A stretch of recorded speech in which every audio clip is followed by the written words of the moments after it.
Today on Cook's Country, Ashley makes Bridget Texas thick-cut smoked pork chops. Adam reviews the best dry measuring cups with Julia. And Bridget and Julia make the ultimate backyard barbecue beans.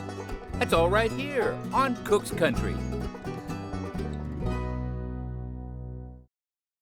Everything is bigger in Texas. It's home to the Big Hoss, the world's largest high-def TV. That thing weighs 108 tons, and it has a bigger footprint than 9 Alamos, don't forget. Texas is also the home of the biggest honky-tonk called Billy Bob's. The building is almost 3 acres and hosts an indoor rodeo, a concert hall, and 20 acres just for parking those big old trucks. The state itself is big. You can fit 221 Rhode Islands inside of its borders. And at Cooper's Old Time Pit Barbecue in Llano, they've got something known as the Big Chop. Each one clocks in at 18 to 20 ounces. That is a big chop, and today Ashley's going to show us how to make these mammoth pork chops at home. Those big old chops from Cooper's are real showstoppers, but luckily Ashley is here to show us a way to make these chops at home that don't involve spending 18 hours in your own smokehouse. Right. So I just wanted to pay attention real quick to these 4 18 to 20 ounce bone-in pork rib chops. These are no joke. Call ahead to your butcher at your local grocery store. They'll be more than happy to cut these for you. You probably won't find these in your meat case at your local grocery store. Unless your grocery store is called Jurassic Pork. Flintstone pork, exactly. But the way we were able to cut down on the cook time was to start the pork chops in a flavorful brine. Now we have 6 tablespoons of kosher salt and 3 tablespoons of granulated sugar. Just gonna combine that there, and I have 1.5 quarts of cold water. The brine is gonna season the chops throughout, and the sugar is gonna help to promote some really nice browning once it's on the grill. Okay.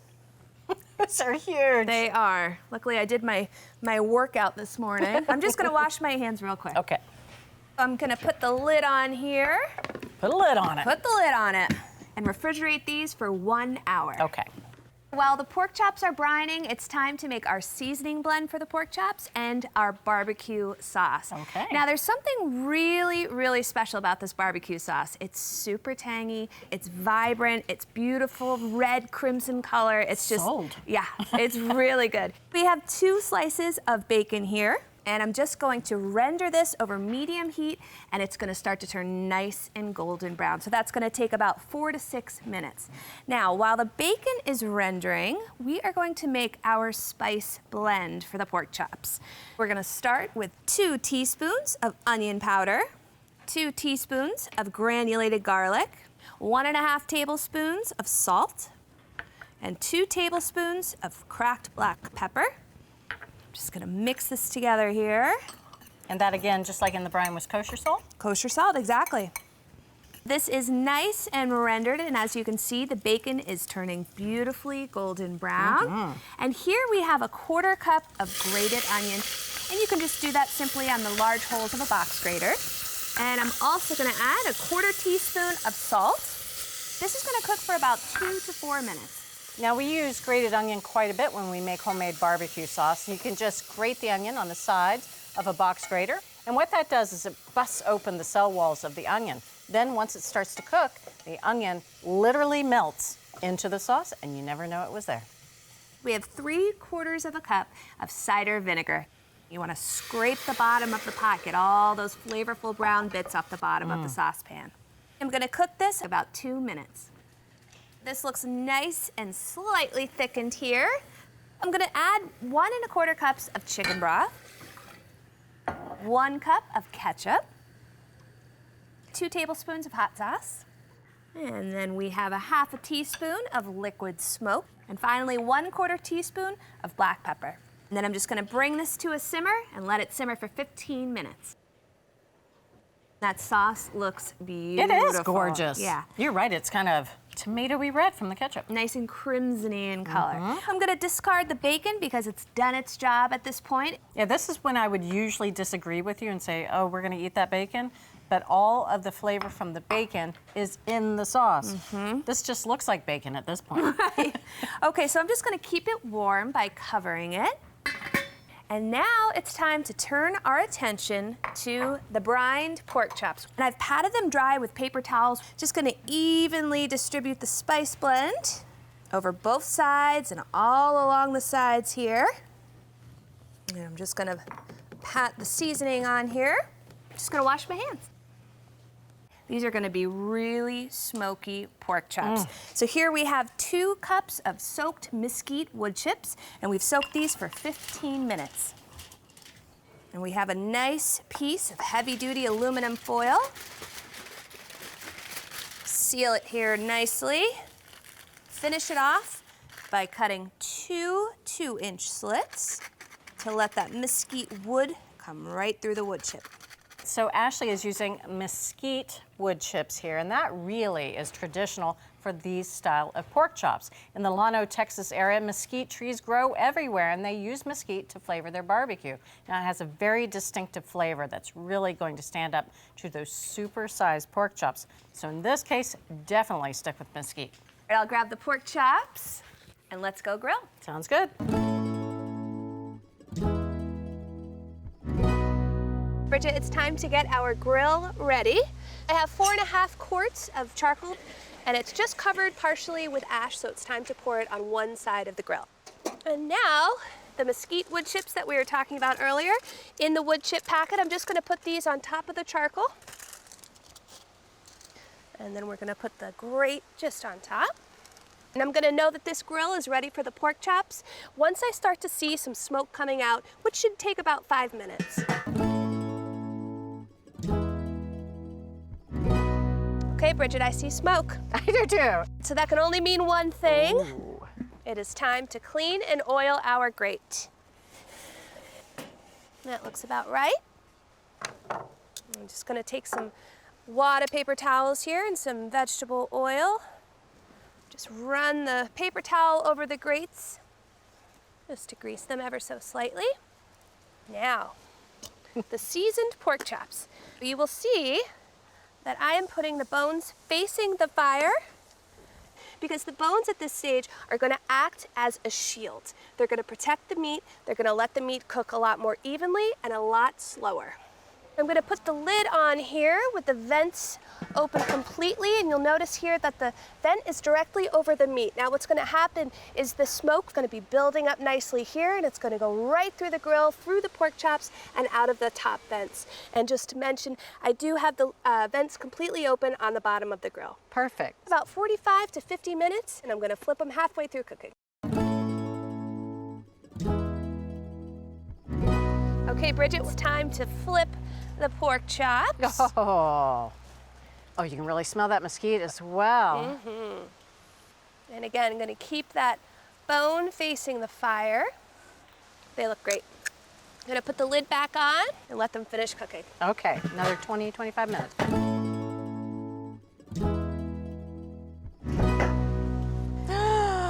Oh, Yep.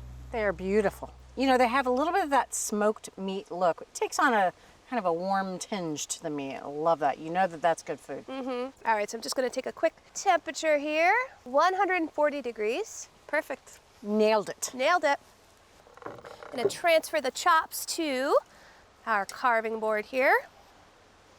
Whew, I'm hungry. Oh, yeah. These are mammoth. I'm just gonna tent this loosely with some aluminum foil, and we're gonna head inside and finish our chops. Sounds good. Okay, it's almost time to eat. I'm just gonna finish these pork chops that have been resting with a little bit of that barbecue sauce we made earlier. And we have rewarmed the sauce. Now be nice and generous at this step. Now I'm gonna carve the bone off here, just like so. And I'm gonna slice these. Oh, look how juicy. With a slight pink ring around the exterior from that mesquite smoke. Good indication of a good smoking. Yeah. I'm so excited for you to try this. My mouth is watering. I know. can barely contain myself.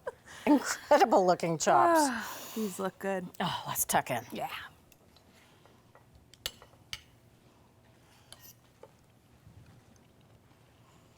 Really savory. Oh my gosh. Tangy sauce. And this pork is some of the most moist pork I've ever had in my life. No lie, she's absolutely telling the truth. This pork is so juicy and it's perfectly cooked.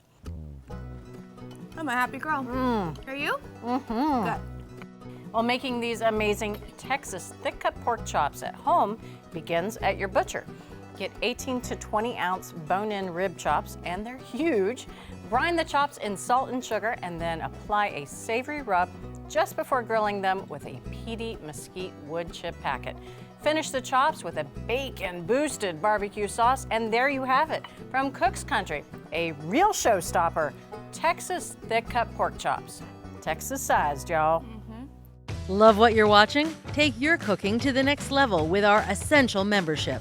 Get instant access to thousands of recipes, tips, techniques, product reviews, and step-by-step videos. Our Members app allows you to search by ingredient, set dietary preferences, and save your favorite recipes. For those looking to level up, our newest feature, ATK Classes, offers more in-depth instruction led by ATK experts, so you can gain greater confidence in the kitchen. Start your free trial by visiting the App Store or going to americastestkitchen.com/YouTube today.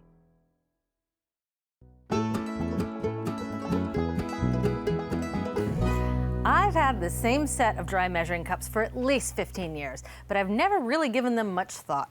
And after looking at all the measuring cups Adam has assembled here, I'm wondering, am I missing something? You are a lucky woman. I'm here to do some thinking for you about dry measuring cups. The first thought I'm going to give you is this. Measuring cups for dry ingredients and liquid ingredients, they have different designs. They're obviously used for wet or dry ingredients, but they measure the same. 1 cup is 1 cup in both. Now, we've tested dry measuring cups before, and we learned something important, which is you want to have the handle and the top rim of the cup on the same plane. So that design aspect guided our selection of these 12 sets. We have a price range from a low of $5.99 up to $44.95. Whoa! Some of the sets were made out of plastic, others were made out of stainless steel, and they all contain at least the 4 basic measurements: 1 cup, half a cup, 1/3 of a cup, and 1/4 of a cup. Now, measuring cups have to be accurate, so of course we tested that. We used water and granulated sugar. We used a lab quality calibrated scale, weighed them out, did the math. All of these were pretty close to spot on except for 2. These 2 were about 6% off, and that is more than we are willing to tolerate, so they dropped to the bottom of the rankings. Also, we wanted to consider ease of use, and there are 2 things going on there. One is the type of handle. Testers found that some of these handles had sort of funky, odd designs. Some of them were really short. Some of them were a little too long, and that meant that the cup wasn't stable or it tipped over. Yeah, I hate tippy cups. Yeah, definitely don't want tippy cups. You want your cup to sit upright on the counter. The second test that testers did was to dip them into flour and sweep it off with a straight edge. And I want you to use that cup right there. All right. A little experiment. See what you think of the dipping and sweeping there. All right. Ah. You're experiencing cut, just what the testers experienced. What you have there is a cup like this, where the handle is riveted onto the cup. Now, we also tested durability with wet, heavy sand. It was like going back to the sandbox in grade school. We loved that part. And I want you to use the cup in front of you to see what happened. You didn't make it far, did you? Wah, wah. Some of them bent just like that. Again, a lot of the times it was the ones that had handles riveted on. Another piece of the ease of use equation are the measurement markings and how easy they are to read. On some of these guys, they were super small and a little bit concealed on the handle.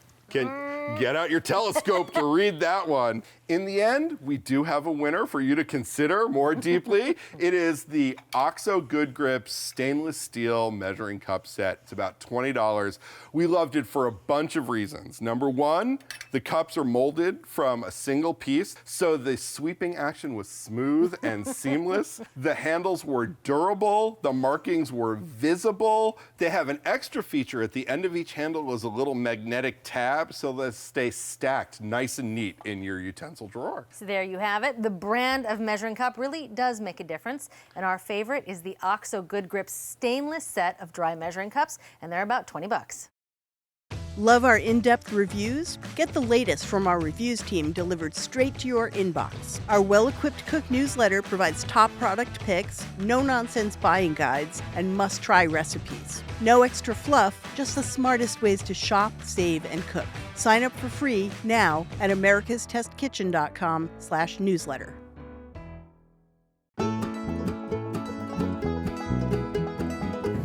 Out on the range, any cowboy cook worth their salt always has a good supply of dried beans in their wagon. In fact, they were so commonly known in cattle country that mealtime was known as bean time. Bean time!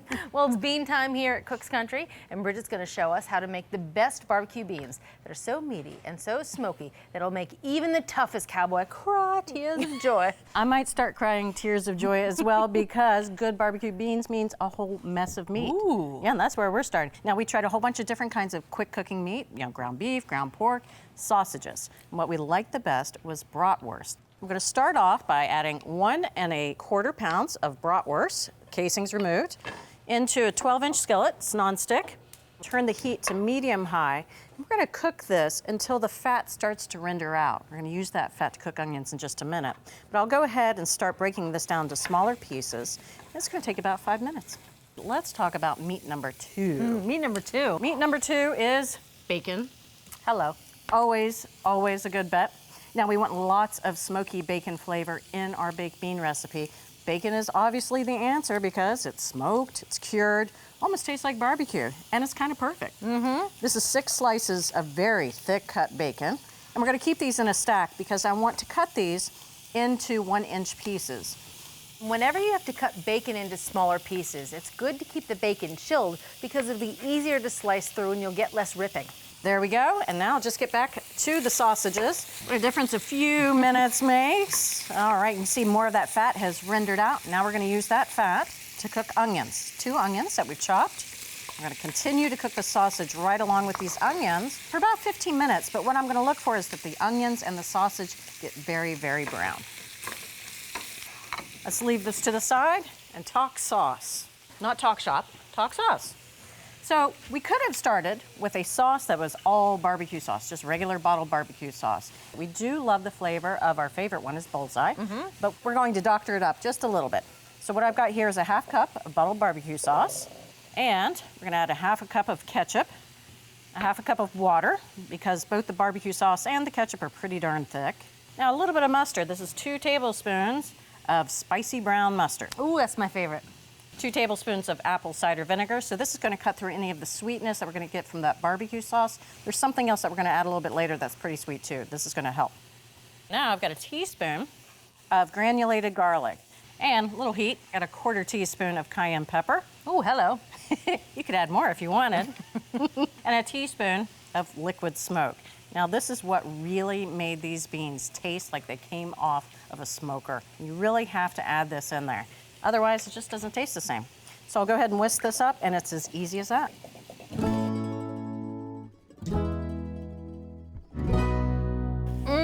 We're done. Seriously, you could just put that on a hoagie and call it a day for me. Seriously. 15 minutes, beautifully golden brown, both the onions and the sausages, and we're done with cooking them. So I'm gonna go ahead and scrape this right into the bowl of barbecue sauce. We'll give these a quick toss, and finally, get to the beans. Oh, I was wondering where they were. We're using canned, a lot more convenient, and you can find more varieties. That was important because we didn't want to just add one type of bean. We started off with just good old canned baked beans, and they come with a lot of liquid that we actually liked, kind of a brown sugar molasses tangy flavor there. So I'm going to go ahead and pour in 2 28-ounce cans of baked beans. And variety really is the spice of life, Julia. We wanted to add a variety of beans because they add color and different textures. So what we have here is 2 15-ounce cans of cannellini beans. We've gone ahead and drained these. These have a really nice creamy texture. And 2 15-ounce cans of pinto beans. They have kind of a meatier texture. These are also drained. Last ingredient to go in is 1 can of Rotel tomatoes. It's a 10-ounce can. I love Rotel tomatoes. Tomatoes, green chilies, really bright, a little bit acidic. They're always a little spicier than I give them credit for. Yeah? They creep up on you, huh? They do. All right, let's give this a good stir. So, you know, beans have lots of nicknames. Of course, there's the magical fruit. Yes. But there's also, in Texas, they call them whistleberries. Okay, I get that. I was Right? thinking whistleberries. And my favorite of all is deceitful beans, because they talk behind your back. I like that. Isn't that funny? Where they say, bless your heart? They do. That is looking good, and it's not even cooked. So if I could have you bring this pan over, it's a 13 by 9 inch pan. I've gone ahead and put it over a rim baking sheet to just catch any drips. And you want to use a straight-sided metal pan. Found that some of the rounded pans didn't hold the entire mixture. Ooh. Can I give you a hand here? There you go. Oh, Just pour this right in that's a there. heavy bowl of beans. I'm just spreading them out. I hope that's what you wanted to do. Thank you. No, that is what I wanted you to do. Oh. There you go. One last thing, though. Oh yeah, we have the bacon. That's right. We're gonna shingle this right on top. It's gonna make kind of like a bacon cobblestone. Oh yeah. And as it cooks in the oven, that bacon fat is gonna render down into the beans, giving even more flavor, porky, smoky, cured flavor right into the beans. And it's gonna get a little bit crisp on top. Porky cobblestones. Don't you love that? Oh yeah. All right, so this is done. It's gonna go into a 350-degree oven for about an hour and a half. We're gonna pull it out when all those sides are bubbling. You'll see that bacon turns a really nice, deep, dark brown.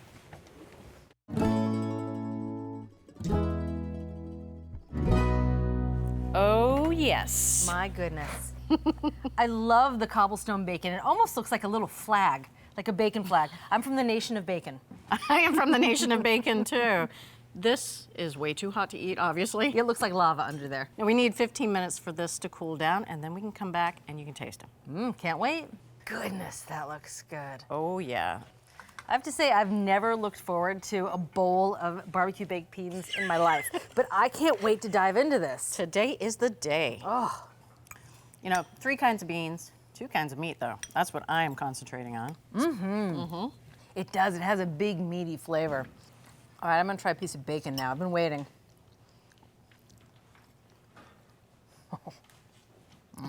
Oh. And the sauce. You know, it's smoky and it's tomatoey because of the ketchup, but it's got a little zing to it, too. But the bacon, because the sauce sort of bubbled up around the edges are almost candied. It's like candied bacon. I mean, you've got to be kidding me with this.